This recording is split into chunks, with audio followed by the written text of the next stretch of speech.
கர்த்தருடைய பரிசுத்தம் மகிழ்ந்ததான் அடிமை தேவன் கடந்த நாள் பாதுகாத்து இந்த உபவாச நல்ல நாளை தேவ தொழுதுகளை இறக்க மாறாட்டினார். தேவன் அறிவித்த ஒரு வார்த்தை வாசித்து கடந்து செல்வோம். 1 சாமுவேல் 18ஆம் அதிகாரம் 14ஆம் வசனத்தை வாசிப்போம். தாவீது தன் செய்கைகளில் எல்லாம் புத்திமானாய் நடந்தான், கர்த்தர் அவனுடைய கூட இருந்தார். தாவீது தன் செய்கைகள் எல்லாம் புத்திமானாய் நடந்தான், கர்த்தர் அவனோடு கூட இருந்தார். இந்த சம்பவத்தில் பார்க்கிறோம், நமது அருமை இரட்சகரைய பிதாவே தேவன் தாவீதோடு கூட இருந்தார். அதற்கு என்ன காரணம் தான் பார்க்கிறோம். அவன் தன் செய்கையெல்லாம் புத்திமானாய் நடந்தான். அதனால் தெய்வ சன்னிதானத்துக்குள்ளாக தனக்கு கொடுக்கப்பட்ட பொறுப்பை அவன் புத்திமானாய் நடந்து கொண்டதினாலே கர்த்தர் அவனோடு கூட இருந்தார் என்று பார்க்கிறோம். ஆனால் அவனுக்கு கொடுக்கப்பட்ட அந்த பொறுப்பு என்பது நம்மளை போல ஊழியம் அப்படிலாம் கிடையாது. தன் குடும்பத்தில் ஒரு ஆட்டை மேய்க்க சொல்ல தன் தகப்பன் அப்படியாக அந்த பணியை கொடுக்கிறார். அதில் உண்மையாக இருக்கிறான் என்று பார்க்கிறோம். அதனால் தேவன் அவனை ஒரு தேசத்துக்கு ராஜாவாக கொண்டு வருகிறார். அப்படி கொண்டு வருகிற ஒவ்வொரு செயல்பாட்டிலும் அவன் உண்மையாக இருந்ததுனால தேவன் அவனோட கூட இருந்து எல்லா காரியங்களும் வாய்க்க செய்தார் என்று பார்க்கிறோம். ஆனால் தெய்வ சமூகத்துக்குள்ளாக இறைமார்க்கம் நடைமுறைப்படுத்துகிற எந்த ஒரு மனிதனுடைய செயல்கள் தேவனுக்கு பயந்து உண்மையாக இருக்கிறார்களோ அவனோட கூட கர்த்தர் இருக்கிறார் என்று பார்க்கிறோம். அதனால் தெய்வ சமூகத்தை நம்ம உண்மையாக இருக்கப்படும் போது தேவன் நம்மோடு கூட இருந்து நம்மை வழி நடத்துகிறார். அதே 1 சாமுவேல் 16ஆம் அதிகாரம் 18 வாசிப்போம். அப்பொழுது அந்த வேலைக்காரரில் ஒருவன் பிரதியுத்தரமாக, இதோ பெத்லெகேமியனாகிய ஈசாயின் குமாரன் ஒருவனை கண்டிக்கிறான். அவன் வாசிப்பதில் தேறினவன், அவன் பராக்கிரமசாலி, யுத்த வீரன், காரிய சமர்த்தன், சௌந்தரியம் உள்ளவன், கர்த்தர் அவனோடு கூட இருக்கிறார் என்றான். அப்போது அந்த வேலைக்காரில் ஒருவன் பிரதியுத்தரமா, இதோ பெத்லெகேமியனாகிய ஈசாவின் குமாரன் ஒருவனை கண்டிருக்கிறேன். அவன் வாசிப்பதில் தேறினவன், அவன் பராக்கிரமசாலி, யுத்த வீரம், காரிய சாமர்த்தம், சௌந்தரியமுள்ளவன், கர்த்தர் அவனோடு கூட இருக்கிறார். சவுலுக்கு வீணை வாசிப்பதற்காக ஒரு மனிதனை தேடுகிறான். அவனை தேடும்போது அவனுக்கு கூட இருக்க ஒரு வேலைக்காரன் சொல்லுகிறான், நான் ஒரு மனிதனை அறிவேன்.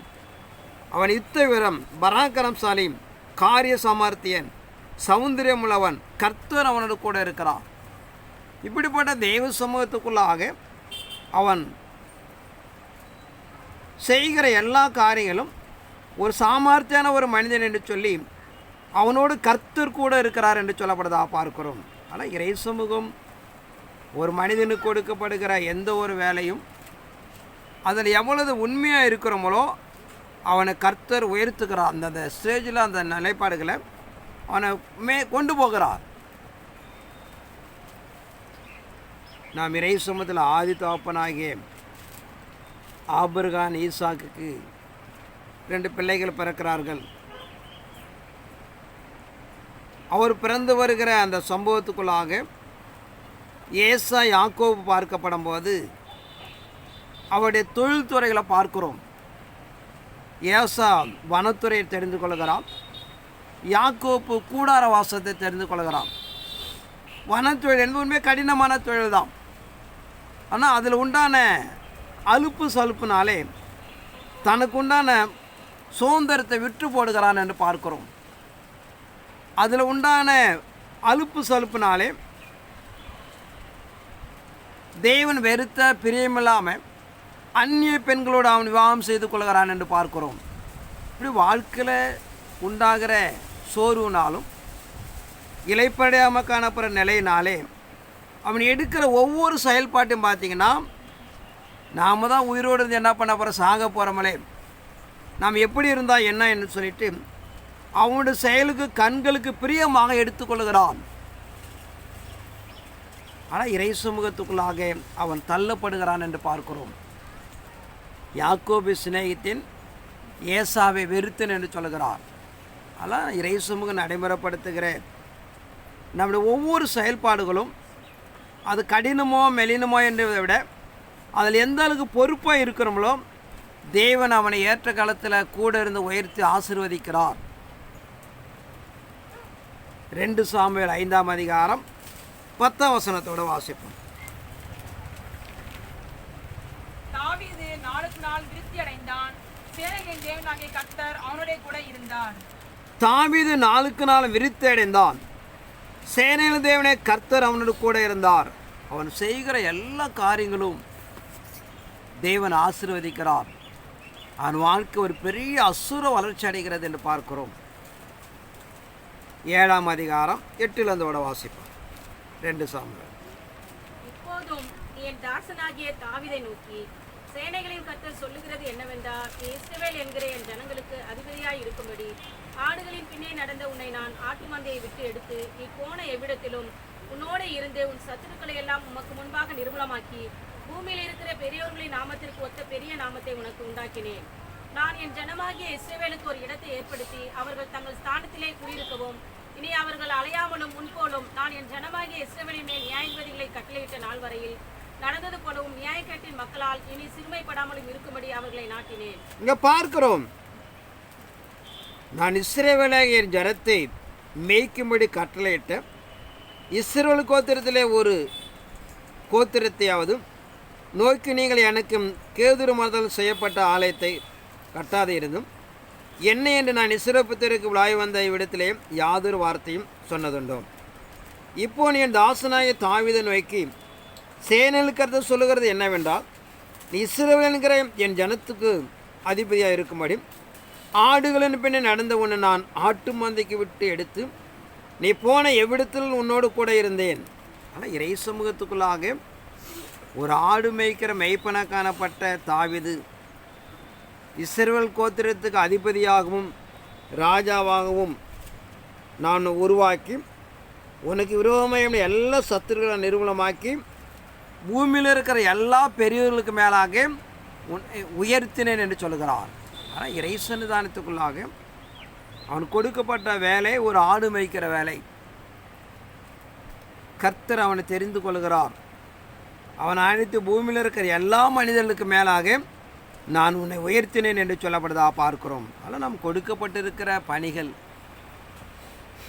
குடும்ப பணி, அரசு பணி, எந்த ஒரு பணியாக இருந்தாலும் அதில் உண்மை உத்தமாக தேவன் பயந்து நாம் காணப்படும் போது ஒரு பெரிய ஜாதி ஆக்கிறார் என்பதை நாம் அறிந்து கொள்ளப்பட வேண்டும். ஆனால் மனிதனை கடவுள் உயர்த்தப்பட வேண்டும் என்று சொன்னால், மேன்மைப்படுத்தப்பட வேண்டும் என்று சொன்னால், நாம் கொடுக்கப்படும் பணிகளில் எவ்வளவு உண்மையாக இருக்கிறோமோ அந்த அளவுக்கு மேன்மைப்படுத்துகிறார்.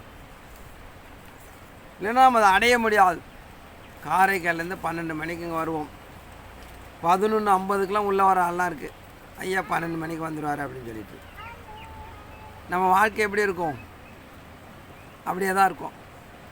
அதனால் இறைமார்க்கத்துக்குள்ளாக, தெய்வ சன்னிதானத்துக்குள்ளாக தேவனை நாம் தொழுது கொள்ள போகிறோம், அவரை கனப்படுத்த போகிறோம், அவரை ஆராதிக்க போகிறேன் என்று சொல்லி அந்த பொறுப்போட ஒரு மனிதன் தேவனை மையப்படுத்தப்படும் போது தான் ஒரு உயர்வு உண்டாகும். ஆனால் இறைமார்க்கம் சொல்லுகிற ஆவிக்கிற வாழ்க்கையில் நாம் செய்கிற எல்லா நிலைகளும் தேவனை மையப்படுத்தப்பட வேண்டும், தேவனை உயர்த்தப்பட வேண்டும். தேவனை கனப்படுத்தும் போது தேவன் நம்மோடு கூட இருந்து எல்லா காரியம் செய்கிறார். அதில் வாழ்க்கை நிறைய நாம் எடுத்துக்கொள்ளலாம். யோசேப்போட வாழ்க்கையில் எடுத்துக்கொள்ளலாம், தானியோட வாழ்க்கையில் எடுத்துக்கொள்ளலாம். அவரெல்லாம் பலமுள்ள சோதனை, மரணத்துக்கு எதுவான நிற்போமோ நிற்க மாட்டோமோ என்றெல்லாம் பலமுள்ள சோதனைகள். சோதனைலாம் சாதாரண மனிதனிடத்துலாம் வரல, ராஜாக்கள் மத்தியில், பிரபுகள் மத்தியில், அதிபதி மத்தியிலிருந்து வருகிறது. தேவன் சகலித்து அவளை விடுதலை ஆக்கினார் என்று பார்க்கிறோம். ஏன்னா இறைமார்க்கத்துக்கு பயந்து பாவத்துக்கு விலகி தேவனுக்கு தன்னை முன்னிறுத்தி கொண்டதினாலே அவர்களுக்கு உண்டான எவ்வளோ பேர் ராஜாவாக இருந்தாலும் கர்த்தர் அவளை பாதுகாத்தார், விடுதலை ஆக்கினார், உயர்த்தினார், மேன்மைப்படுத்தினார். அதாவது தேவனை முன்னிறுத்தப்படும் போது நாம் நிச்சயமாய் ஒரு உயர்ந்த அடைக்கலத்தை நாம் அடைந்து கொள்ள முடியும். ஆதியாகமம் 26ஆம் அதிகாரம் 28லிருந்து வாசிப்போம்.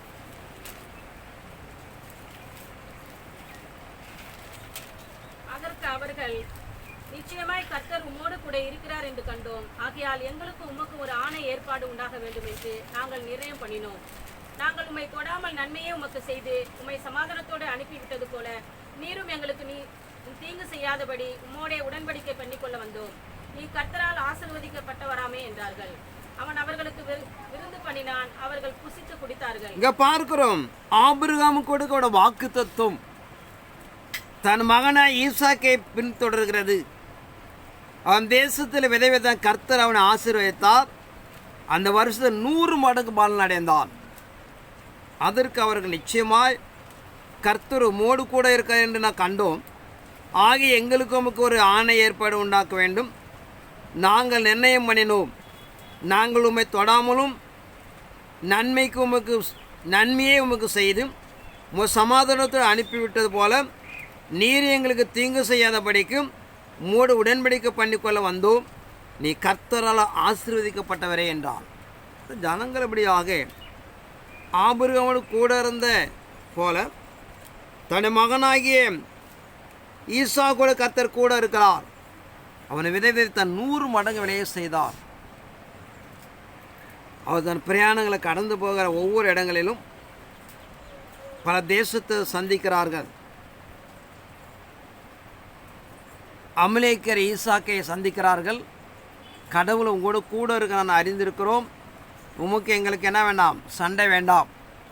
ஒரு உடன்படிக்கை செய்து கொண்டும் சமாதானத்தை நடைமுறைப்படுத்தினார்கள் என்று பார்க்கிறோம். நியாயாதிபதி இன்னொரு வசனத்தோடு வாசிப்பேன். ஆதியாகமம் 31 அதிகாரம் 3 கர்த்தர் யாக்கோபை நோக்கி, உன் பிதாக்களுடைய தேசத்திற்கும் உன் இனத்தாரிடத்துக்கும் நீ திரும்பி போ, நான் உன்னோடு கூட இருப்பேன் என்றார்.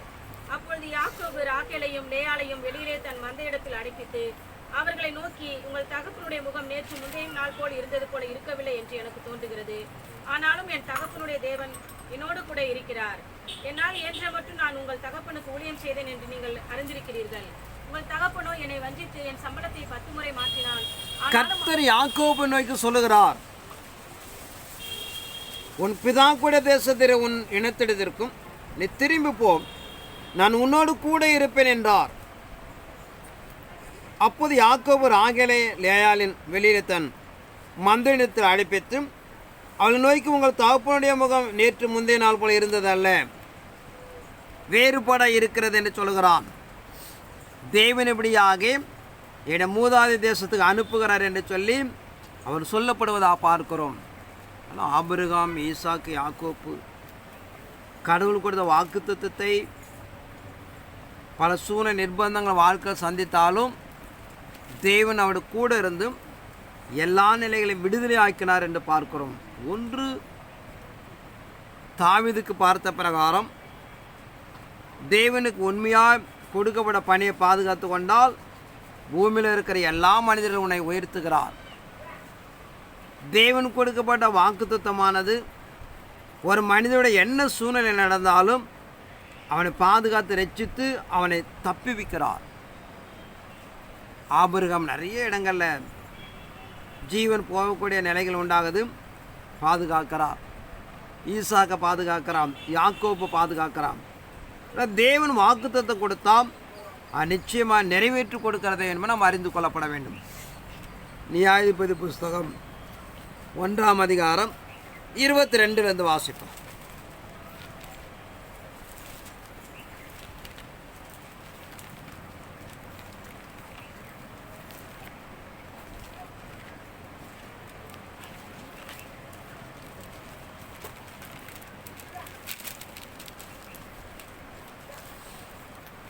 வாசி நியாயாதிபதி 1:22.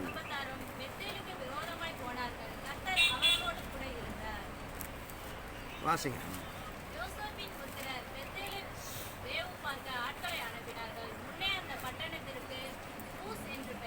யோசேப்பின் குடும்பத்தாரும் பெத்தேலுக்கு விரோதமாக போனார்கள், கர்த்தர் அவரோட கூட இருந்தார். ஆனால் இறை சமூகம் நடைமுறைப்படுத்துகிற 17ஆம் வசனத்தோட வாசிக்கலாம்.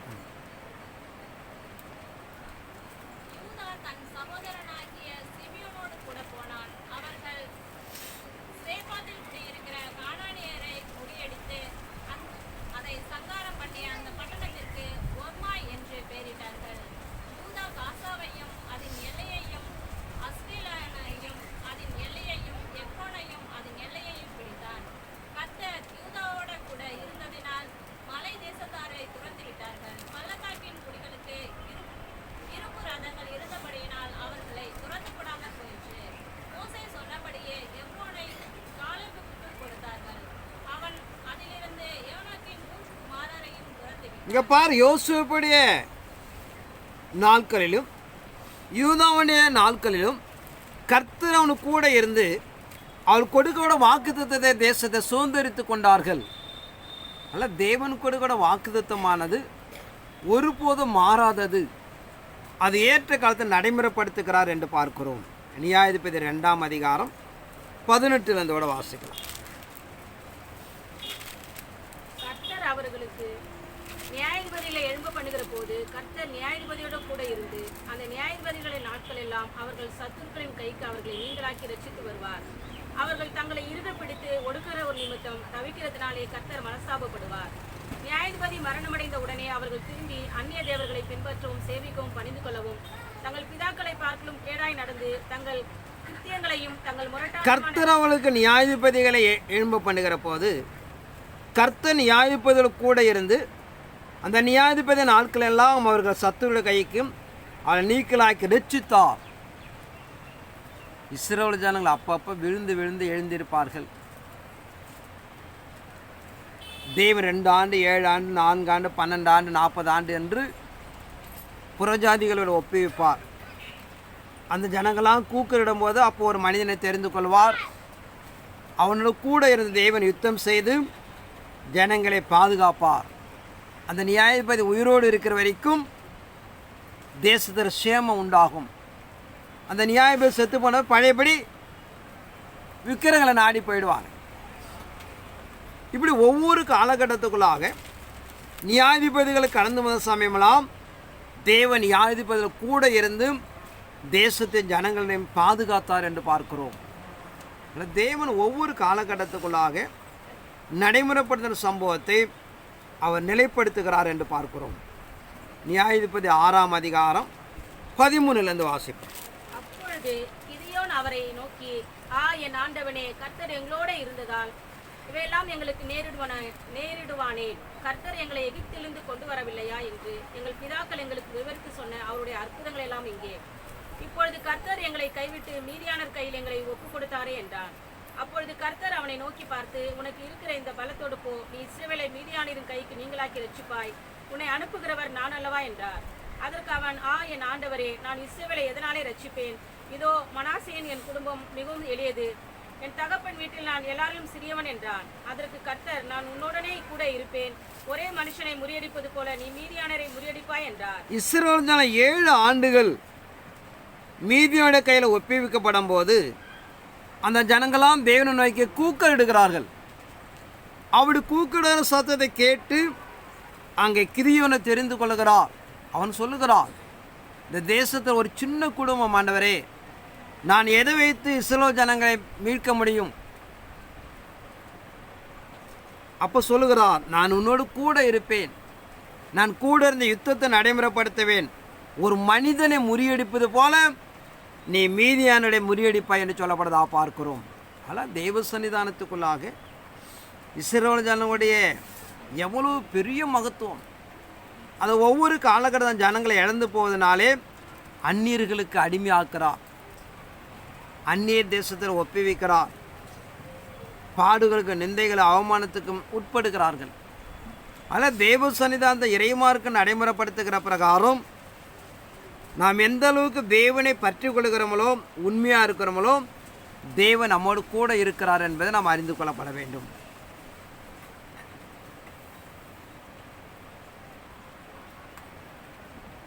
ஒன்று சாமுவேல் 3ஆம் அதிகாரம் 19 வாசிப்போம்.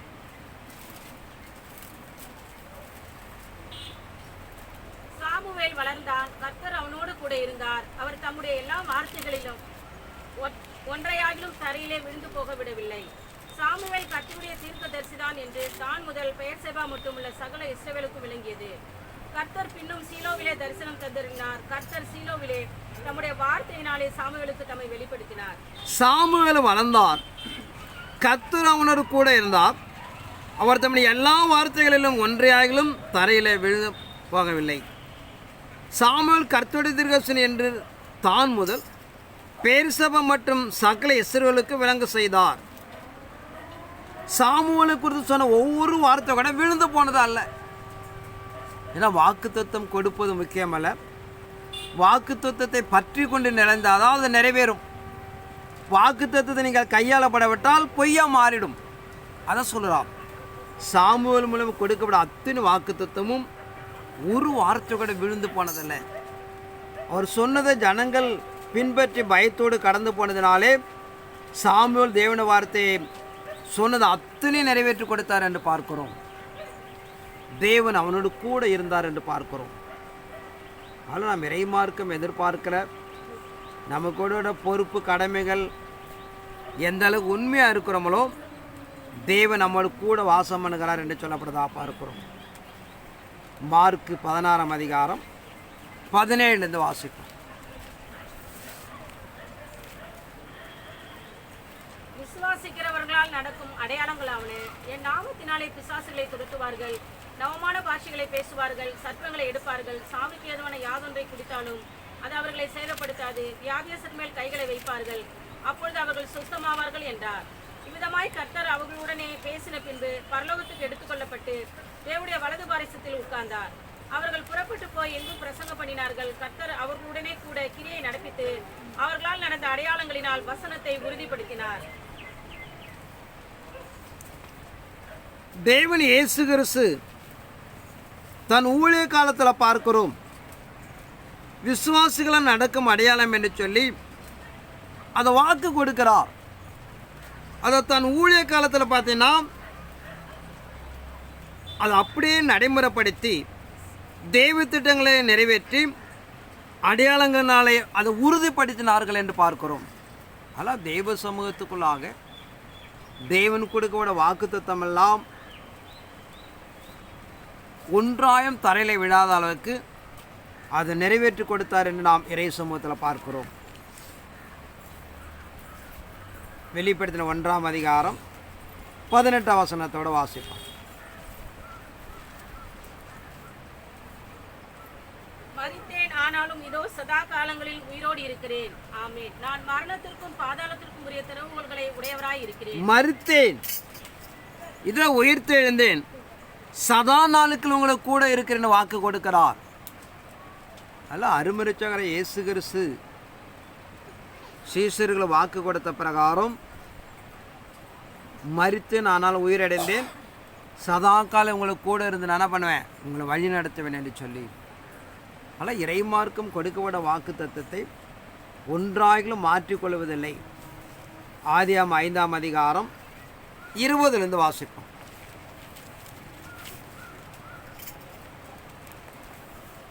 யாரோதுடைய நாளெல்லாம் 962 வருஷம் அவன் மரித்தான். ஏனோக்கு 65 வயதான போது மெத்சலாவை பெற்றான். ஏனோக்கு மெத்துசலாவை பெற்ற பின்பு 300 வருஷம் தேவனோடு சஞ்சரித்துக் கொண்டிருந்து குமாரரையும் குமாரத்திகளையும் பெற்றான். ஏனோக்குடைய நாளெல்லாம் 365 வருஷம். ஏனோக்கு தேவனோடு சஞ்சரித்துக் கொண்டிருக்கையில் காணப்படாமற் போனான். தேவன் அவனை எடுத்துக்கொண்டார். மெத்துசலா 187 வயதான போது லாமக்கை பெற்றான். மெத்துசலா லாமக்கை பெற்ற பின்பு 782 வருஷம் உயிரோடு இருந்து குமாரரையும் குமாரத்திகளையும் பெற்றான். மெத்துசலாவுடைய நாளெல்லாம் 969 வருஷம் அவன் மரித்தான். லாமேக்கு 182 வயதான போது ஒரு குமாரனை பெற்று, கர்த்தர் சபித்த பூமியிலே நமக்கு உண்டான வேலையிலும் நம்முடைய கைகளின் பிரயாசத்திலும் இவன் நம்மை தேற்றுவான் என்று சொல்லி அவனுக்கு நோவாய் என்று பெயரிட்டான். லாமேக்கு நோவாய் பெற்ற பின்பு 595 வருஷம் உயிரோடு இருந்து குமாரரையும் குமாரத்திகளையும் பெற்றான். லாமேக்குடைய நாளெல்லாம் 777 வருஷம். இங்க பார்க்கிறோம், ஆதானுடைய ஆயுசு நாட்கள் 930 துவங்குகிறது. அதிலிருந்து ஒவ்வொரு சந்ததியும் நாட்கள் குறைந்து கொண்டே வருகிறது. யாருடைய நாள் எல்லாம் 962 ஆண்டுகள். சக்குன்னு அவன் அப்படியே மேலே வரான். அவனுக்கு பிறந்த ஏனோக்கு 65 வயதான போது மெத்துசலை பெற்றான். ஏனோக்கு மெத்துசலை பெற்ற 300 வருஷம் தேவனோடு சஞ்சரித்து கொண்டிருந்து குமாரில் குமாரத்தை பெற்றான். ஏனோக்கு நாளெல்லாம் 365 வருஷம். ஆனால் இறை சமூகத்துக்குள்ளாக இந்த யாருடைய நாள் 962 வருஷம் அவன் வாழ்க்கை காணப்படுகிறது. அவனுக்கு பிறந்த மகன் தேவனோடு சஞ்சரிக்கிறான். ஏனோக்கு 365 ஆண்டுகள் வரைக்கும் இருக்கிறான். 300 ஆண்டு கடவுள் சஞ்சரிக்கிறான். தகப்பனுடைய பக்தி வைராக்க தன் பிள்ளைகளுக்கு உண்டாகுது. அப்படியே அதனுடைய தொடர்ந்து வருகிற மெத்துசலா பார்த்தா 969 ஆண்டு போகிறான். ஆதாமுடைய வாழ்க்கை மிஞ்சி யாரோது போகிறார். அவனுக்கு பிறக்கிற மகன் தேவனை சஞ்சரிக்கிறான். அவனுக்கு பிறக்கிற மகன் மெத்துசலா 27 வசனத்தோட வாசிப்பேன். மெத்துசலாவுடைய நாளெல்லாம் 969 வருஷம் 969 போகிறான். அதோட குடும்பத்தில் பிறக்கிறவ தான் நோவா பார்க்கிறோம். அதான் ஒரு தகப்பனுடைய பக்தி தன் பிள்ளைகளுக்கு கடந்து வருகிறது என்பதை நாம் அறிந்து கொள்ளப்பட வேண்டும். உங்களுடைய பக்தி தான் உங்கள் பிள்ளைகள் தொடரும். நீங்கள் சரியாக படணும், பிள்ளைகளுடைய வாழ்க்கை சரியாக தான் போகும்.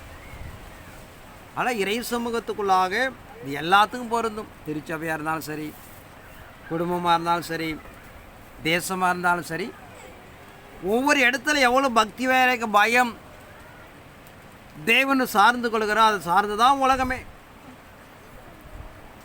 ஆனால் இறைமார்க்கு நடைமுறைப்படுத்துக்களை காலத்தின் கட்டாயத்தில் நாம் எந்த அளவுக்கு தேவனை பற்றி கொள்கிறோமோ, உண்மையாக இருக்கிறோமோ, அதுவே தன் சந்ததிக்கு சொந்தம் எனவே நாம் அறிந்து கொள்ளப்பட வேண்டும்.